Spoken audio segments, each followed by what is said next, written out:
The name Heracles brings to mind a specific set of images imprinted into our brains over millennia. A man of superhuman strength, wearing a lion's skin, wielding a club, bravely fighting mythological beasts and monsters. His story is most famously defined by the 12 Labours, a series of heroic deeds that established him as the greatest champion of the Greek world. This story, however, does not begin with those famous acts of glory. It starts in a moment of absolute darkness, in the city of Thebes, within the hero's own home. There is no celebration here. There is only unnerving silence and the evidence of horrendous violence. On the floor lie the bodies of his wife, the Princess Megara, and their children. Standing among them is Heracles himself, slowly awakening as if from a nightmare to the horrific reality of his surroundings.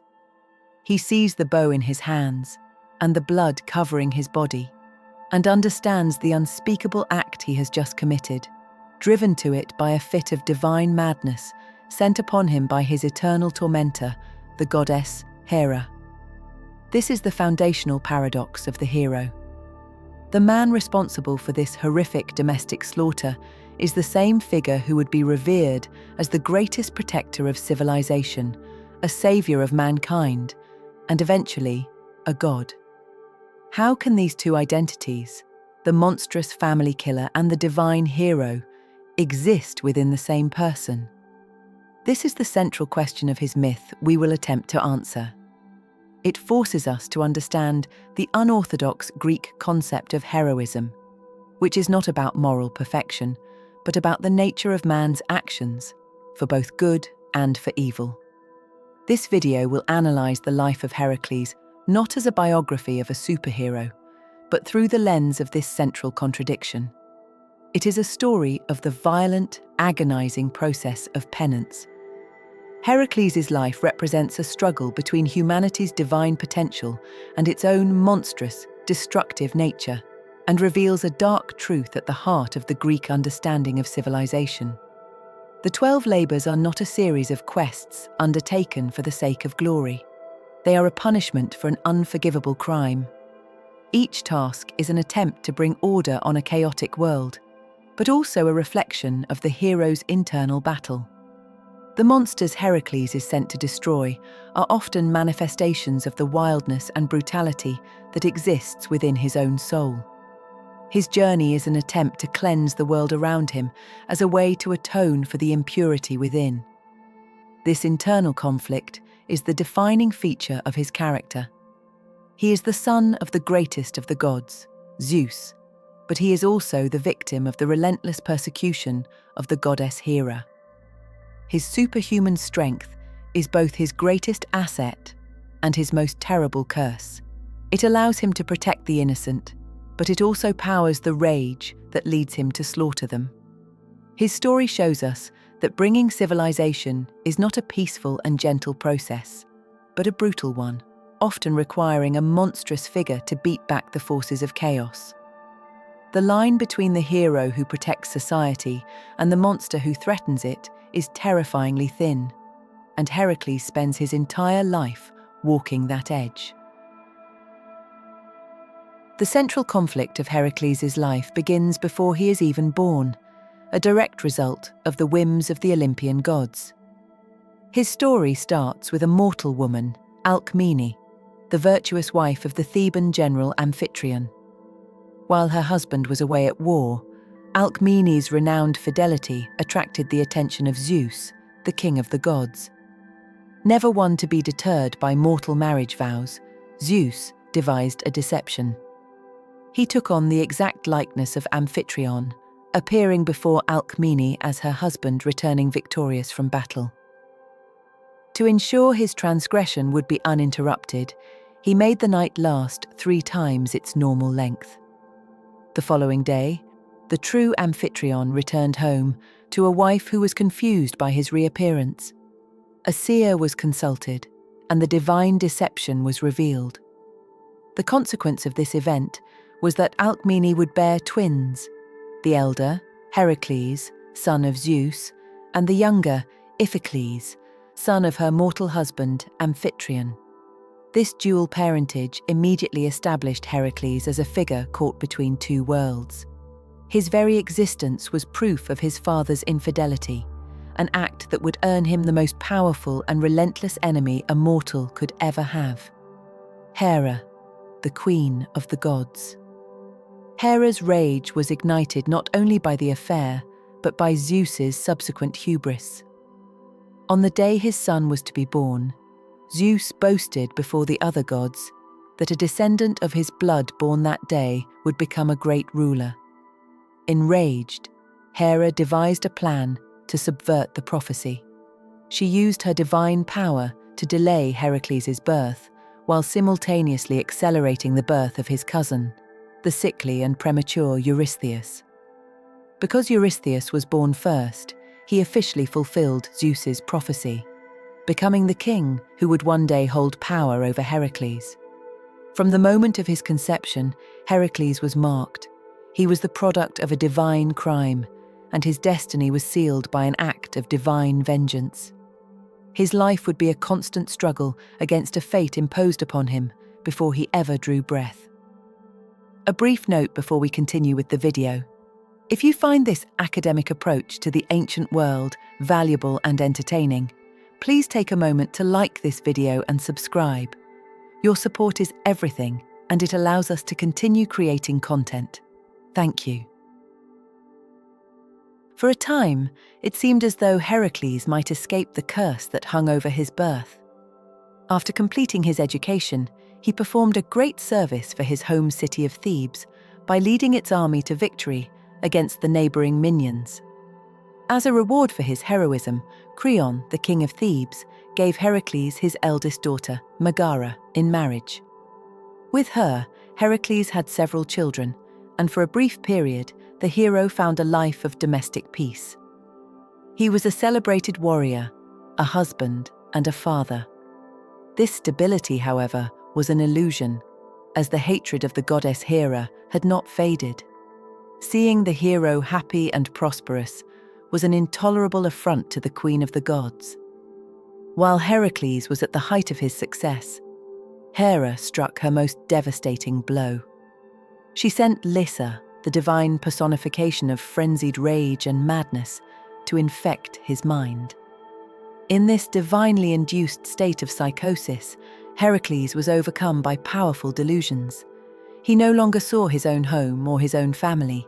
He believed he was in the palace of his rival, King Eurystheus, and that his own children were the sons of his hated enemy. Blinded by this madness, Heracles unleashed his full, terrifying strength upon his own household. He strung his bow and shot his sons down one by one. In the chaos, he also killed his wife, Megara. The divine rage left him as quickly as it had arrived, leaving him standing in the ruins of his home, surrounded by the bodies of the family he had loved.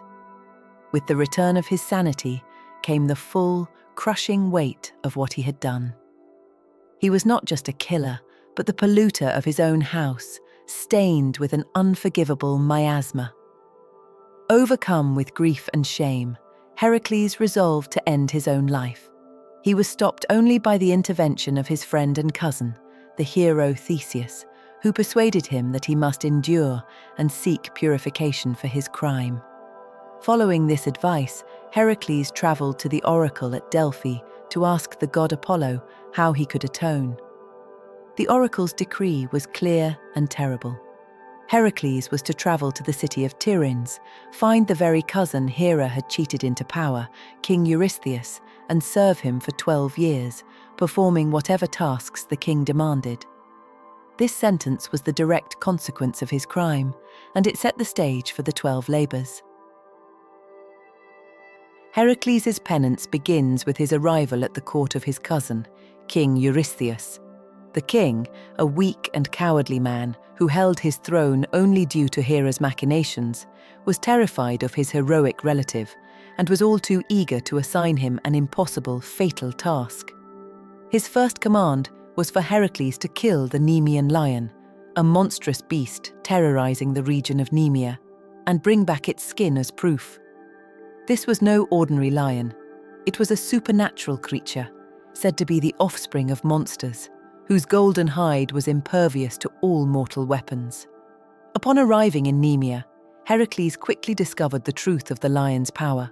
He tracked the beast to its lair and shot a volley of arrows at it, only to watch them bounce harmlessly from its impenetrable skin. His sword and his great olive wood club proved equally useless.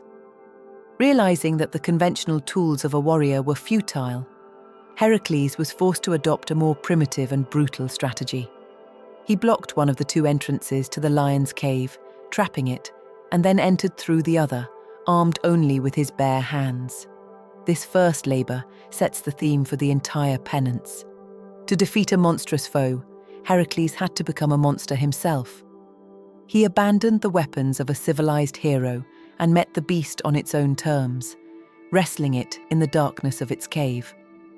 The battle was a contest of pure, savage strength. Forgoing all else, Heracles locked his arms around the lion's neck and, using his superhuman power, choked the life from the creature. His first victory was not one of heroic skill, but of overwhelming, bestial force. After killing the lion, Heracles faced the problem of how to skin it. His knife could not cut the magical hide.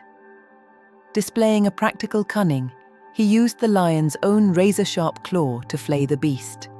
He then wore the lion's skin as his own armor and its head as a helmet.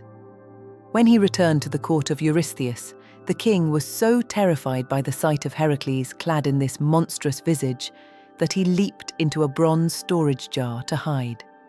This act established the pattern for their relationship. From then on, the cowardly king would issue his commands from a distance, never again daring to meet his champion face to face. The lion's skin would become Heracles' most iconic attribute, a symbol of his victory, and a constant reminder of the savage nature he had to embrace to begin his path to purification. For his second labor, Eurystheus commanded Heracles to destroy the Lernaean Hydra, a monstrous water serpent that lived in the swamps near Argos. This creature was a far more complex challenge than the Nemean lion. It was a child of monsters, with numerous heads, one of which was immortal. The Hydra's central power was its supernatural ability to regenerate. For every head that was cut off, 2 more would grow back in its place. Its very breath was a lethal poison. This task was not a test of strength, as brute force would only make the monster stronger. It was a test of ingenuity. Recognizing this, Heracles did not go alone, bringing his nephew Iolaus to help him. Heracles confronted the beast in its swampy lair, first using flaming arrows to draw it out into the open. He then began the attack, using his club and sword to smash and sever its heads. He quickly saw that this strategy was futile. As he crushed one head, 2 more would sprout from the bleeding stump, writhing and hissing. The monster grew stronger with every attack. Adding to the chaos, Hera sent a giant crab from the swamp to attack Heracles at the feet. Angered by the interference, Heracles crushed the crab with his heel before returning to the greater problem. His initial, purely violent strategy was a clear failure. To succeed, Heracles had to change his tactics and use his intellect. He devised a new plan and instructed Iolaus on his crucial role. Heracles would continue to cut off the Hydra's heads, but as soon as a head was removed, Iolaus was to immediately use a burning torch to cauterize the wound. The fire seared the flesh and prevented any new heads from growing. This shift in method is a critical development in his character. For the first time in his labors, the hero relies not on his own overwhelming strength, but on logic, strategy, and teamwork. Working together in this way, Heracles and Iolaus removed all of the Hydra's mortal heads. The final immortal head was then cut off and buried deep in the earth, with a massive boulder placed on top to ensure its evil was contained. The labor was complete, but its aftermath is one of the most morally ambiguous parts of Heracles' story. He took his arrows and dipped their tips in the Hydra's poisonous blood, creating a weapon of astonishing power. In solving one problem, he created a tool of absolute, incurable death that would serve him for the rest of his life. This act demonstrates that even when using his intellect, Heracles' path of penance remained one of monstrous violence, and these poisoned arrows would go on to cause immense tragedy. The first two labours tested Heracles' capacity for violence, first through brute strength and then through strategic application. For his third task, Eurystheus presented a completely different kind of challenge, one designed to test his restraint. He was commanded to capture the Ceryneian Hind and bring it back alive to Mycenae. This creature was not a destructive monster to be slain. It was a beautiful, magical animal with hooves of bronze and antlers of gold, and most importantly, it was sacred to Artemis, the formidable goddess of the hunt. To harm the hind would be an act of sacrilege, risking the wrath of a powerful Olympian. This labour was therefore a test of piety and self-control. The hind was impossibly swift, said to be able to outrun an arrow in flight. Capturing it would require not only an act of power, but a display of legendary endurance. Upon locating the creature, Heracles began a pursuit that would last for a full year. This incredible chase is said to have taken him across the whole of Greece and even to the mythical lands of the Hyperboreans in the far north. This part of the myth highlights a different aspect of the hero's character, his boundless stamina and relentless persistence. The labour was a marathon, not a sprint, demanding a level of dedication that went far beyond mere physical strength. After a year of continuous pursuit, the hind finally grew weary and sought refuge. Heracles, seeing his opportunity, took careful aim with his bow. He needed to immobilize the creature without seriously injuring it. He fired an arrow that passed between the bones and sinews of the hind's forelegs, pinning them together without drawing blood. He was then able to capture the animal. However, on his journey back to Eurystheus, he was confronted by an enraged Artemis and her brother Apollo. They were furious that he had dared to lay hands on her sacred animal. Here, for the first time, Heracles resolved a conflict not with his club, but with diplomacy. He respectfully explained that he was not acting of his own free will, but was a captive to his penance, forced to obey the commands of Eurystheus.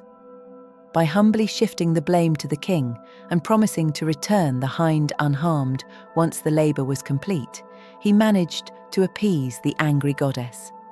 This labour represents a crucial step in the hero's development.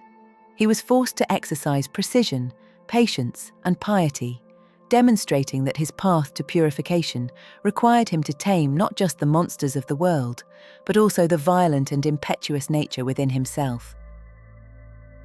The fourth labour tasked Heracles with a more straightforward act of civilization: to capture the Erymanthian boar alive.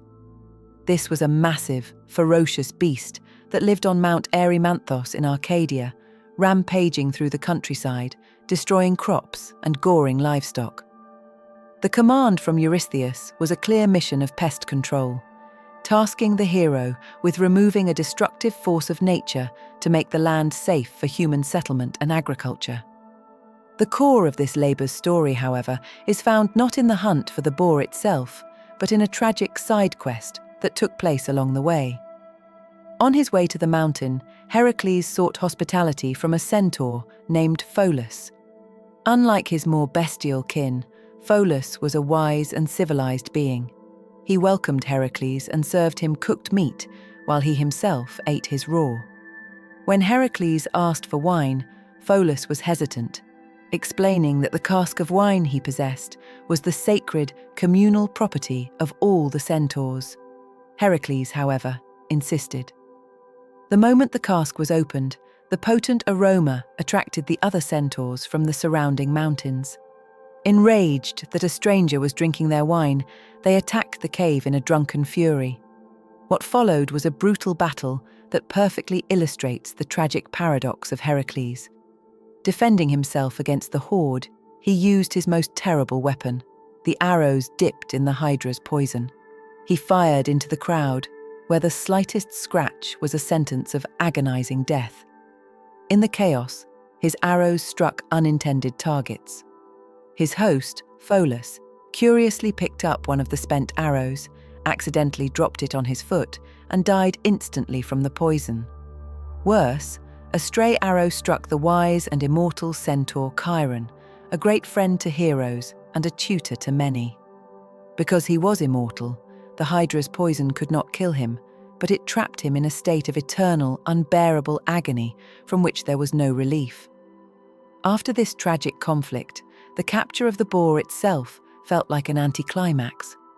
Heracles, using his intellect, chased the beast up the mountain and into a deep snowdrift, where it became trapped and exhausted, allowing him to capture it in a net. He carried the live animal back to Mycenae, where the terrified King Eurystheus once again hid in his bronze jar. This labor is a stark demonstration of Heracles' dual nature. While successfully completing his civilizing task of capturing the boar, his presence and actions led directly to the death of an innocent friend and the eternal torment of a noble being. It shows that even when his goal is to bring order, the monstrous violence he wields leaves a trail of unintended chaos and sorrow. For the fifth labor, Eurystheus thought of a task intended not just to be impossible, but to humiliate the great hero. Heracles was commanded to clean the stables of King Augean of Elis in a single day. This was no ordinary act of manual labor. King Augean possessed a divine herd of thousands of cattle, and his stables had not been cleaned in over 30 years.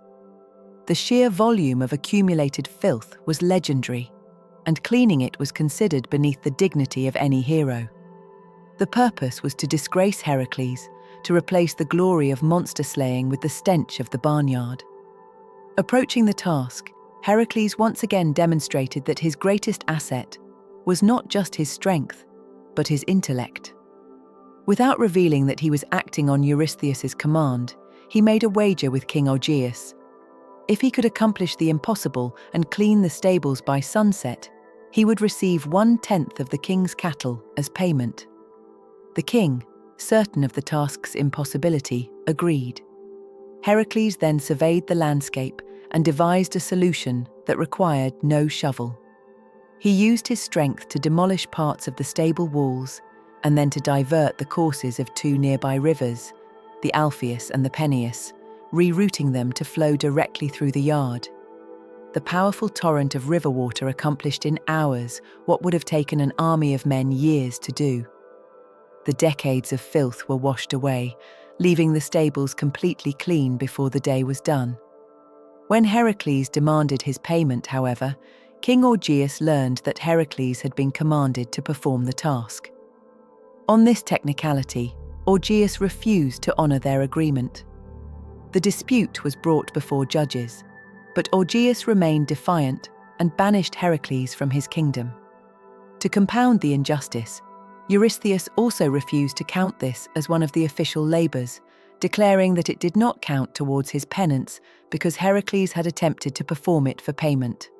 This labor, though seemingly humiliating, is one of the most symbolically important. The overwhelming filth of the stables serves as a powerful metaphor for the miasma, the spiritual pollution that stains Heracles' soul after the murder of his family. His method of cleansing is equally significant. He does not touch the filth himself. Instead, he harnesses the pure power of nature, a flowing river, to wash it away. This act positions Heracles not as a warrior, but as a grand-scale purifier, using his divine gifts and intellect to bring cleanliness and order to a place of decay. It is a physical enactment of the spiritual cleansing he so desperately seeks. For his sixth labor, Heracles was commanded to clear out the Stymphalian birds. These were not ordinary birds, but a large flock of monstrous, man-eating creatures that had infested the dense swampland around Lake Stymphalia in Arcadia. Said to be sacred to the war god Ares, they possessed beaks and talons of bronze and could launch their sharp metallic feathers like arrows, killing anyone who entered their territory. They were a blight upon the land, turning a once fertile region into a deadly, uninhabitable wilderness. When Heracles arrived at the lake, he faced an immediate challenge. The forest was too dense and the marshy ground too treacherous for him to enter and confront the birds directly. Furthermore, the creatures remained hidden within the thick forest canopy, making it impossible for him to target them with his bow. His strength was useless if he could not reach his enemy. Realizing the limitations of his own power in this situation, Heracles received aid from the goddess Athena, a key ally who represented divine wisdom and strategy. Athena provided Heracles with a special instrument forged by the smith god Hephaestus, an enormous bronze rattle, known as a crotala. The purpose of this device was to create a sound so deafening and unbearable that no creature could withstand it. Heracles took the crotala to a mountain overlooking the swamp and clanged them together all his might. The resulting noise was so terrible that it drove the birds into a panic, forcing them to leave the safety of the trees and take to the open sky in a great swarm. Once the birds were exposed, Heracles could finally use his own formidable skills.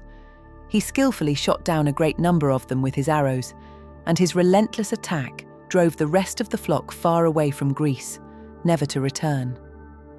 This labour is a clear example of Heracles as a civilizing agent, transforming a wild and dangerous landscape into a place safe for people to live and farm. It is also a significant turning point in his penance.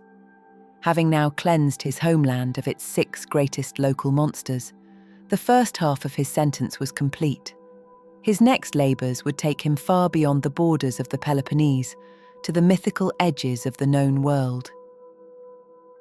For his 7th labour, Eurystheus commanded Heracles to travel beyond the Peloponnese for the first time, to the powerful island kingdom of Crete, and to capture the Cretan bull. This was not just a geographical shift, but an escalation, sending the hero into the domain of one of the Augean's most legendary rulers, King Minos. The bull itself was no ordinary animal, but a creature born of divine wrath. The bull's story began when King Minos was competing with his brothers for the throne of Crete. He prayed to the sea god Poseidon to send a sign of divine favour, promising to sacrifice whatever emerged from the sea. Poseidon answered by sending a magnificent white bull from the waves. So beautiful was the creature that Minos, in an act of hubris, decided to keep it for his own herd and sacrificed a lesser bull in its place. Enraged by this broken promise, Poseidon took his revenge by driving the divine bull into a mad, fire-breathing frenzy, causing it to rampage across the island and destroy the kingdom whose rule it was meant to secure.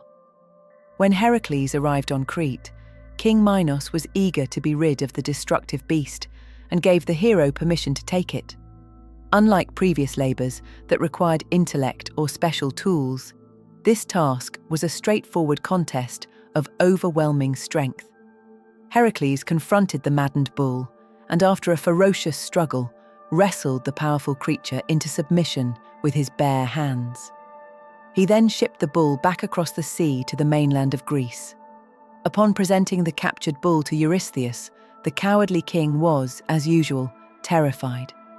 He intended to sacrifice the animal to Hera, but the goddess refused the offering, unwilling to accept a tribute that would bring further glory to Heracles.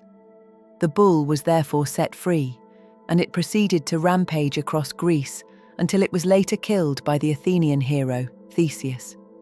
This labour shows Heracles as a master of beasts, able to contain a force of divine chaos. However, the outcome is significant. The chaos is not eliminated, but merely relocated. The bull's capture provides only a temporary solution, showing that the forces of disorder, once unleashed, are not so easily defeated. The 8th labour sent Heracles to the kingdom of Thrace, a region the Greeks considered wild and barbaric. His task was to steal the mares of the local king, Diomedes, a son of the war god Ares. This labour was a direct confrontation, not just with monstrous animals, but with the unnatural cruelty of a human tyrant. Diomedes was the master of 4 magnificent but savage mares, which he kept chained with iron. Their savagery was not natural, but cultivated. The king fed his horses on the flesh of his unsuspecting guests, a horrific and absolute violation of xenia, the sacred Greek law of hospitality. The evil of this labor was the king himself, who had perverted the natural order to create these man-eating beasts. Upon arriving in Thrace, Heracles did not simply try to steal the mares. He first confronted their master. After a brief and brutal fight, he overpowered King Diomedes and then carried out a grim and ironic form of justice.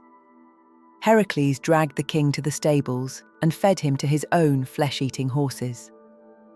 This act of retribution, forcing the tyrant to suffer the very fate he had inflicted upon so many others, a stark example of the Greek concept of lex talionis, the law of an eye for an eye. After the horses had devoured their master, their unnatural bloodlust was seemingly broken, and they became calm and tame. While the main goal was achieved with brutal efficiency, some versions of the myth include a tragic side story. After taming the mares, Heracles entrusted them to his young companion Abderus while he went to fight off Diomedes' pursuing army. In his absence, the mares reverted to their savage nature and tore Abderus apart, devouring him. The detail, though not present in all accounts, reinforces a central theme of Heracles' penance. The chaos he confronts often spills over to harm those closest to him, and his victories are frequently accompanied by personal tragedy. Here, Heracles' role evolves from that of a monster slayer to an agent of justice. He is no longer just fighting beasts. He is removing a cruel tyrant and ending his reign of terror. Yet the method of that justice is itself monstrous. He mirrors his enemy's own savage cruelty. The act forces a difficult question: does it take a monster to destroy a monster? While the outcome is a victory for civilization, the means used are brutal and morally ambiguous, further blurring the line between the hero who brings order and the violent force necessary to achieve it. For his ninth labor, Heracles was tasked with a mission driven by the petty desires of the court. Admete, the daughter of King Eurystheus, wanted the golden belt of Hippolyta, the queen of the Amazons, and so Heracles was commanded to get it for her. This sent the hero to the edges of the known world, to the shores of the Black Sea, the mythical homeland of the Amazons. In the Greek imagination, the Amazons were a society of formidable warrior women, a fascinating and fearsome contrast of their own patriarchal social order. The belt itself was a symbol of Hippolyta's authority, a gift from her father, the war god Ares. Heracles sailed to the land of the Amazons, and for the first time, a labor began not with violence but with diplomacy. The Amazon queen, Hippolyta, was impressed by the famous hero. She greeted him cordially, and upon hearing his request, she willingly agreed to give him the belt as a gift, a gesture of respect between two leaders. The labor was on the verge of a peaceful and successful conclusion. The conflict that followed was entirely unnecessary, manufactured by the relentless hatred of Hera. Refusing to allow Heracles such an easy success, the goddess disguised herself as an Amazon and walked among the other warriors. She spread a malicious rumor that the Greeks were not there for a mere belt, but that their true, treacherous purpose was to abduct Queen Hippolyta herself. The Amazons, fiercely protective of their queen, were enraged by this false threat. They armed themselves and charged the Greek ships in a full-scale attack. Heracles, seeing the army of warrior women charging towards him, instantly drew the wrong conclusion. He believed that Hippolyta's offer of friendship had been a ruse and that she had betrayed him, planning this ambush all along. Reacting with his typical overwhelming force, Heracles killed the queen, took the belt, and fought off her warriors before making his escape. This labor is a pure tragedy of misunderstanding. It highlights Heracles' fatal flaw. His first instinct in the face of a perceived threat is lethal violence. He succeeded in his mission, but only by killing a noble queen who had intended him no harm, adding another layer of sorrow to his ongoing, violent penance.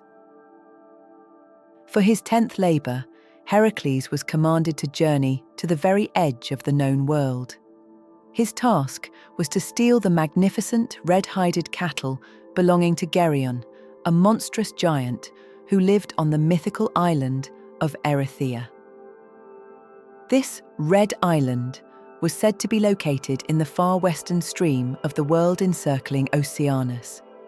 In the ancient Greek worldview, the known habitable world was a flat disk surrounded on all sides by a massive freshwater river called Oceanus. To travel to its western stream was to sail to the very edge of reality, into a land associated with the sunset and with death. To get there, Heracles travelled across Europe to the strait that separates it from Africa, where he set up 2 massive pillars to mark this boundary, which became known as the Pillars of Heracles, the modern Strait of Gibraltar. Frustrated by the intense heat as he travelled through the desert, Heracles audaciously fired an arrow at the sun god, Helios. Impressed by his boldness rather than offended, Helios lent the hero his own golden cup, which he used as a boat to sail across the Oceanus to the island of Erythea. Upon his arrival, Heracles was immediately confronted by the guardians of the red cattle. He first killed the 2-headed watchdog, Orthrus, the brother of Cerberus. He then killed the giant herdsman, Eurytion, who came to the dog's aid. With the guardians dispatched, Heracles was finally confronted by Geryon himself. Geryon was a formidable monster, most often described as having 3 bodies joined at the waist, giving him 3 heads and 6 arms. He attacked Heracles to avenge the deaths of his servants, but even his monstrous form was no match for the hero. Heracles killed the giant with an arrow, its hydra-poisoned tip piercing all 3 of his bodies simultaneously. With the death of Geryon, the monstrous guardian of this otherworldly land was defeated, and the cattle were now his prize. The journey back to Greece with the stolen cattle was an epic labor in itself. Heracles herded the animals across modern-day Spain, France, and Italy, facing numerous challenges along the way, including fighting off local tribes and dealing with Hera, who sent a gadfly to madden and scatter the herd. This labor represents Heracles operating on a cosmic scale. He travels to the end of the world, defeats a creature associated with the land of the dead, and brings a valuable resource back to the heart of civilization. His journey literally expands the map of the known world, yet it is still a path defined by relentless violence and struggle, another difficult chapter in his unending penance. The 11th labor was a quest for immortality itself. Eurystheus commanded Heracles to retrieve the golden apples from the garden of the Hesperides. These were no ordinary fruits. They were a wedding gift from primordial deity Gaia to Hera, and they granted eternal life to those who ate them. The garden was located at the western edge of the world and was guarded by the Hesperides, nymph daughters of the Titan Atlas, and by a sleepless, 100-headed dragon named Ladon. The first and greatest challenge of this labor was one of knowledge. The location of the garden was a divine secret. Heracles' journey was a long search for information. He traveled to the far corners of the world, having to capture and hold fast the shape-shifting sea god Nereus to force the location from him. A more significant encounter occurred when he came upon the Titan Prometheus, still chained to his rock in the Caucasus Mountains. In a momentous act, Heracles shot the eagle that had tormented the Titan for centuries, freeing him from his punishment. In gratitude, Prometheus gave Heracles a crucial piece of advice. Do not attempt to take the apples yourself, but trick the Titan Atlas into retrieving them for you. Following this advice, Heracles journeyed to the place where the Titan Atlas stood, bearing the crushing weight of the heavens upon his shoulders. Heracles made a proposal. He would take the burden of the sky from Atlas if Atlas, as the father of the Hesperides, would go into the garden and fetch the golden apples. The weary Titan eagerly agreed. He retrieved the apples, but upon his return, he refused to take the heavens back, believing he had cleverly trapped Heracles into holding his burden for eternity. It was here that Heracles demonstrated his cunning. He pretended to agree to the new arrangement, but asked if Atlas could just take the sky back for one moment so he could place a pad on his shoulders to ease the weight. The foolish Titan agreed, and once again took the burden of the heavens. Heracles simply picked up the apples and walked away. This labor is the ultimate test of the hero's intellect over his strength. By freeing a benefactor of mankind, Prometheus, and outwitting a primordial Titan Atlas, Heracles proves he is a champion of strategic intelligence. For a brief moment, he literally takes the weight of the cosmos onto his own shoulders, a powerful symbol of the massive burden of his penance. For his 12th and final labor, Eurystheus gave Heracles a command that he believed the hero could never complete. He was ordered to go down into the underworld and bring back its fearsome, three-headed guard dog, Cerberus. This was the ultimate test, a direct confrontation with the realm of the dead. Before undertaking such a dangerous task, Heracles sought out the proper spiritual knowledge, traveling to Eleusis to be initiated into the Eleusinian mysteries, which were believed to grant a blessed afterlife and provide wisdom for traveling through the land of the dead. Guided by the gods Hermes and Athena, Heracles made his descent. The shades of the dead fled from his living presence as he crossed the river Styx and entered the gloomy kingdom of Hades. He did not arrive as a conqueror, but with a humble request. He presented himself before the throne of Hades and Persephone and respectfully asked for permission to take Cerberus to the world above. Intrigued, the lord of the underworld agreed, but on one condition. Heracles had to overpower the monstrous hound using no weapons, armed only with his own strength and the lion skin he wore as armor. Heracles found the beast at the gates of Acheron. Cerberus was a terrifying creature, with 3 snarling heads, a mane made of living snakes, and a serpent for a tail. Abiding by his agreement with Hades, Heracles cast aside his weapons and engaged the beast in a brutal wrestling match. The Nemean lion skin protected him from the hound's venomous bites as he locked his arms around the creature's 3 necks. In a final, monumental display of his divine strength, he choked the guardian of the underworld into submission. The hero then dragged the subdued monster up from the darkness and into the world of the living. Upon seeing the light of the sun, the beast writhed in terror. Heracles presented the creature to Eurystheus, who was so utterly horrified by the sight of a living piece of the underworld that he begged Heracles to return it immediately. Heracles complied, taking Cerberus back to his post. This final labor was the ultimate conquest, proving Heracles was a figure who could move between the realms of the living and the dead. By descending into Hades and returning, he had symbolically conquered mortality itself. His 12 years of service were complete, and his formal penance was finally over. With the 12 labors complete, Heracles' formal penance was over, but the core of his violent and volatile nature remained unchanged. He was free from his servitude to Eurystheus, yet he continued to wander the world, engaging in new adventures, founding cities, and just as often entering into brutal conflicts. He eventually remarried, taking as his wife the princess Deianira. For a time, he found a measure of peace, but his own character and the consequences of his past deeds would ultimately lead to his end. The chain of events leading to his death began years earlier, with an encounter at a river crossing. A centaur named Nessus offered to carry Deianira across the water while Heracles waded. In the middle of the river, the centaur attempted to assault her.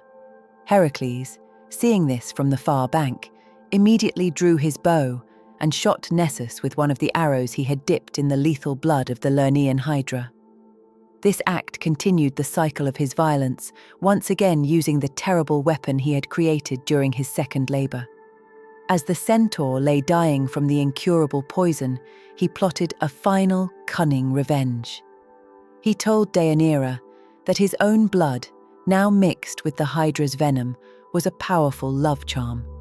He instructed her to gather some of it, and if Heracles' love for her ever seemed to fade, she should anoint a robe with the substance and give it to him to wear, and it would restore his affection. A mortal woman insecure in the love of a famously unfaithful demigod secretly collected the poison, believing it was a charm to secure his love forever. Years later, when Heracles took a new lover, the princess Iole, Deianira feared she had lost him. In a desperate attempt to win back his love, she remembered the centaur's gift. She anointed an ornate robe and sent it to Heracles. When the hero put it on, his body heat activated the Hydra's poison. The robe fused to his skin, and the venom began to burn his flesh away in excruciating pain. Driven mad with agony from which there was no escape, Heracles built his own funeral pyre on Mount Oeta and had his companions set it alight to end his suffering. The death of Heracles is the ultimate tragic irony of his life. He was not killed in glorious battle by a monster or a great warrior.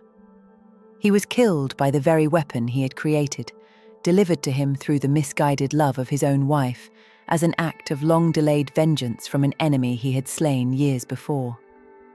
The violence that was his defining characteristic had finally, and inevitably, turned back upon him and become the agent of his own agonizing end. Heracles' life ended as it was lived, in agony. As he lay upon the funeral pyre he had built, the Hydra's poison consuming his flesh, he begged his companions to light the fire and grant him the mercy of death. None had the courage to do so until a shepherd named Poeas passed by. In exchange for the hero's legendary bow and poison-tipped arrows, weapons that would later play another role in the Trojan War, the shepherd agreed to light the pyre, releasing Heracles from his suffering. As the great fire blazed, a divine event occurred. A thunderclap echoed from the heavens, and Zeus, Heracles' father, sent a chariot down to the pyre. The flames of the pyre acted as a crucible, burning away the mortal part of the hero, everything he had inherited from his mother. This was the part of him that was subject to pain, to madness, and to death. Once this mortal part was consumed, his pure, immortal spirit, the part inherited from Zeus, remained. Athena then escorted this divine essence into the chariot, and it ascended to the heavens. This process is known as apotheosis, the elevation of a mortal to the status of a god. Upon his arrival in Olympus, Heracles was finally granted the peace that had eluded him his entire mortal life.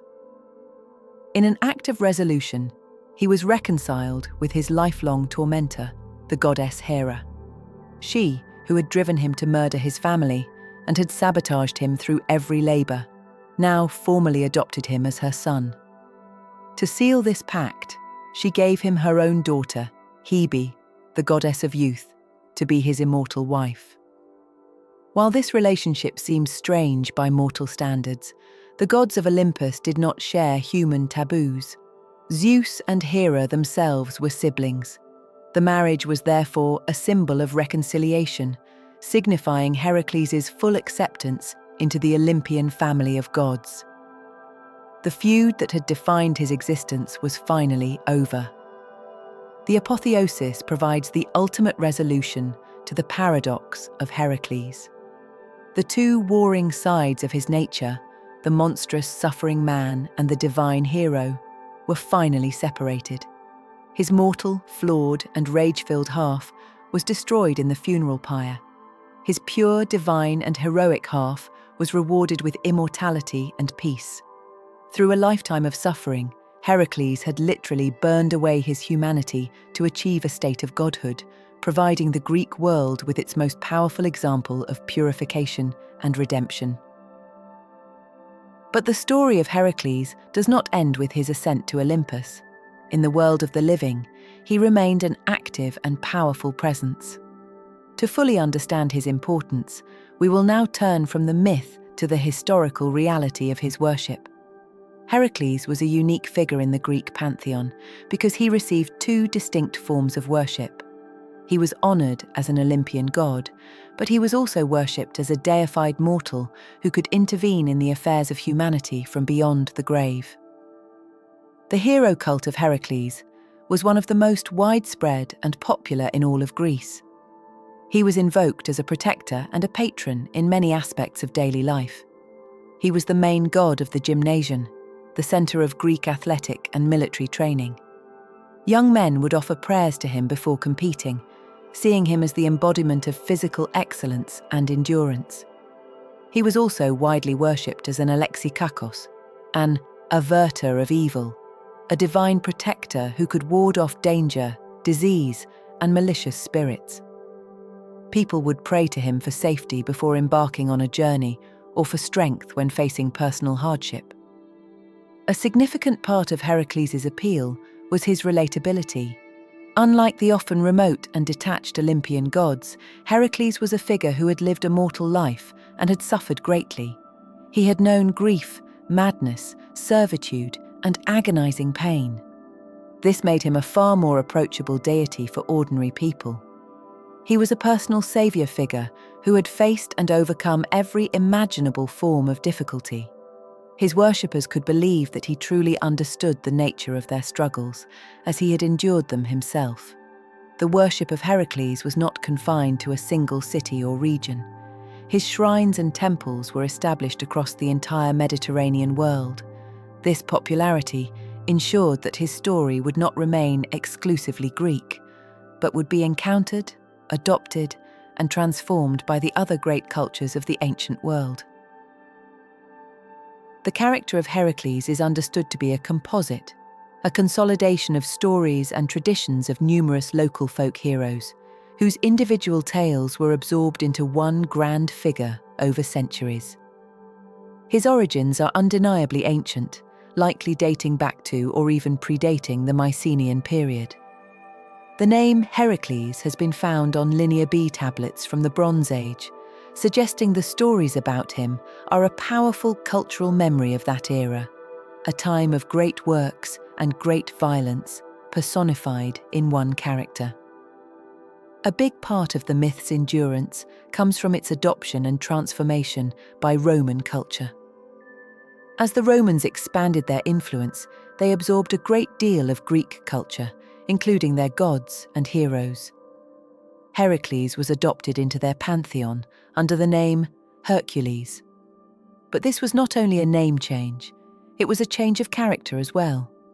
While the Greeks always remembered Heracles as a complex, dangerous, and tragic figure, the Romans emphasized his more virtuous qualities. For them, Hercules became a paragon of manly virtues, a role model who overcomes all adversity through perseverance and strength. In Rome, Hercules was one of the most popular and revered figures. He had a major cult centered at the Ara Maxima, the Great Altar, in one of Rome's busiest commercial districts. Here, he was worshipped as a divine protector of merchants, a guarantor of contracts, and a symbol of triumph. Roman emperors, most famously Commodus, would even dress as Hercules, with lion skin and club included, to project an image of superhuman power and divine favor. Through his Roman persona, the story of Heracles was spread across the entire empire and cemented into the Western culture. The figure was so powerful and adaptable that he could be a tragic hero for the Greeks, a Stoic philosopher's model of virtue for the Romans, and eventually, the universal archetype for the ultimate hero. His legacy is a powerful and enduring myth that has been reinterpreted by every successive generation, a timeless story of suffering, strength, and the struggle to achieve the divine. And now, a question for you. After a lifetime of heroic deeds, but also gruesome and monstrous acts, do you believe a figure like Heracles can truly find redemption? Share your thoughts in the comments below, and don't forget to like and subscribe. Thanks for watching.